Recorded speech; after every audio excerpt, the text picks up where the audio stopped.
Hello everyone, good morning সবাইকে। কেমন আছো সবাই? আশা করি সবাই খুব ভালো আছো। আমার চ্যানেলে সবাইকে অনেক অনেক অনেক স্বাগত।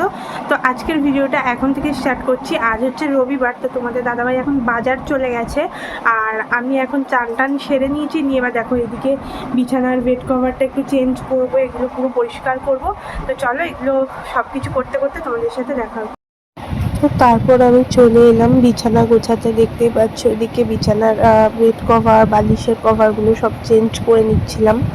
আর আমাদের যেহেতু সপ্তাহে 2-3বার করে চেঞ্জ করা হয়, তো এবারে না 2-4 দিন এক্সট্রা মানে টাইম চলে গেছিলো, করা হচ্ছিল না। আর দেখতেই পাচ্ছ এদিকে আমি ভালো করে বিছানাটা এখনো পাতিনি, তোমাদের দাদাভাই এসে বসে পড়েছে। আর আমি তো এগুলো একদমই পছন্দ করি না, আমি খুবই রেগে যাই যে এই সবে বিছানা পাতলাম আর তুমি এসে বসে গেলে। তো তারপর এদিকে বিছানা গোছানো অলরেডি কমপ্লিট হলো। আর ওরাও, তোমাদের দাদাভাই আর অঙ্কুশ একটু বাইরের দিকে গেছে, তো ভালো করে বিছানাটা ঝেড়ে গুছিয়ে রাখলাম। আর এসেই এতে লাফাবে, হাসবে, তখন খুব বিরক্ত লাগে জানো তো। আর এই চাদরটা দেখতে পাচ্ছ, এটা আমার ভাই ফোটাতে দিয়েছে আমাকে এবছর ভাই ফোটাতে। চাদরটা কেমন লাগছে অবশ্যই কমেন্ট করে জানিও। আর দেখো সকালবেলা 1 গামলা কেচেছি, আবার এখন 1 গামলা বেরিয়েছে। তো ভেবেছিলাম আজকে কাচবো না, কিন্তু থাকতে তো পারি না, তো এগুলো আবার ভিজিয়ে দিলাম। বলি না, বেলার জলটা এনে কেচে ফেলবো। আর আমাদের এখানে না পুকুরগুলোর অবস্থা খুবই খারাপ হয়ে গেছে, নামাই যায় না। তো স্নান যেহেতু সকালবেলা হয়ে গিয়েছিল, তারপর বিছানাটা চেঞ্জ করবো বলে ওই জন্য ঘরটা মুছিনি।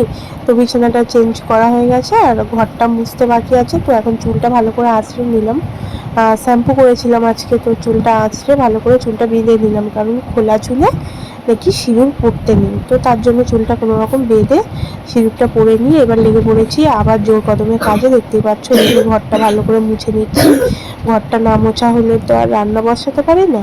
আর পাশ থেকে আওয়াজ পেলে অঙ্কুশ কাশছে, এত ঠান্ডা লেগেছে। আর আমারও গলার ভয়েস শুনে আশা করি বুঝতে পারছো খুবই ঠান্ডা লেগেছে, যার জন্য কালকেও ভিডিও দিতে পারিনি, আজকে এডিট করে ভিডিওটা পোস্ট করব। আর এদিকে তোমাদের দাদাভাই বাজার থেকে বাজার এনেছে, আলু, পেঁয়াজ, মাংস এনেছিল। আর যেহেতু সারা সপ্তাহ থাকবে না, তার জন্য অল্প করে মাছ এনেও রেখেছিল। তো ওগুলো গুছিয়ে এসে এদিকে আমি ভাত আর ডাল বসিয়েছিলাম। বলো হাই ফ্রেন্ড, বলো হাই ফ্রেন্ড। এইটা কিন্তু আমি ভয়েস সমেতই ছাড়বো, দেখো। বলো hi, hi everyone, how are you? Kutus, বলো বলো বলো পাপু পাপু বলো। হাসবে, দাঁড়াও। কুটুস কই গো, একটা হাসিটা দাও না গো, এটা হাসিটা দাও না। নুবনি নুবনি নুবনি, টাটা টাটা টাটা। বেগুন গাছ, আমার বেগুন গাছ উল্টে যাচ্ছে গো।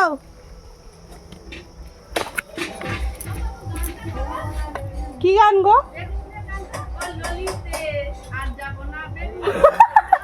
আমি জানিনি, তুমি গানটা করে দাও, তুমি এসে গানটা করে দাও। বেগুনগুলো আর বাড়বে না মনে হয়।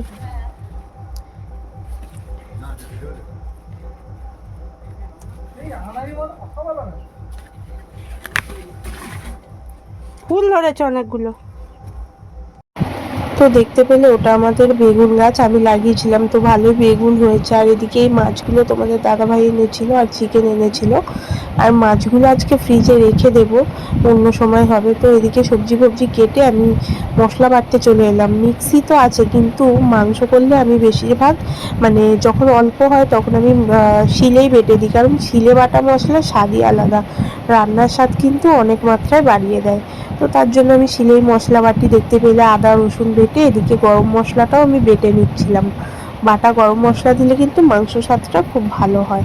আর আমার মতন কারা কারা করো দেখো, এদিকে ফোন চালিয়ে ফোনে সিরিয়াল বা কার্টুন চালিয়ে দিয়ে এদিকে আমি রান্না করছিলাম। আর অঙ্কুশ কিন্তু ভিডিওটা করে দিচ্ছিল। এদিকে আমার চিকেনটা হয়ে গিয়েছিল আর এদিকে ডাল হচ্ছিল। তো এদিকে ফোন দেখতে দেখতে রান্না করার কিন্তু মজাটাই আলাদা। আমার কিন্তু ফোন দেখতে দেখতে রান্না না করলে যেন রান্নাই ভালো হয় না। আর আমি ফোন চালিয়ে দিয়েই রান্না করি, এটাই অভ্যেস হয়ে গেছে। আর সবাই ভাবছে তো গ্যাসটা বন্ধ, জাস্ট গ্যাসটা গরম মশলাটা দিয়ে বন্ধ করেছি। আর এদিকে দেখতে পেলে ভাত আর ঝুড়ো আলু ভাজা করেছিলাম, এটা অঙ্কুশের ফেভারিট। আর এদিকে ডাল করেছিলাম, আর চিকেন রান্না করেছিলাম এদিকে। আর এদিকে ছিল পটল ভাজা। আর এদিকে হচ্ছে একটুখানি মাছের তেল পোটা করেছিলাম বেগুন দিয়ে পেঁয়াজ দিয়ে। এই ছিল আজকের রান্না। তো দুপুরের পর থেকেই শরীরটা আমার খুব খারাপ হচ্ছিল, তারপরেই জ্বরটা হয়, এত শরীর খারাপ হয়ে যায় যে বাড়িতে ডাক্তারও আসে দেখতে। তো বিকালবেলা দেখতেই পাচ্ছ এদিকে ঢুগু বুড়ি এসছে, এসে বাবুর বলটা নিয়ে এখন খেলছে। আর এটা আমার কাকা শ্বশুরের মেয়ে। আর এদিকে দেখো সব কেচেছিলাম, সব তুলে এনে রেখেছি, এগুলো ভাঁজ করেছি, গুছিয়েছি। তারপর থেকেই প্রচণ্ড শরীর খারাপ, অঙ্কুশ আমি দুজনেই অসুস্থ। তো চলো আজকের মতো এই পর্যন্তই, টাটা সবাইকে।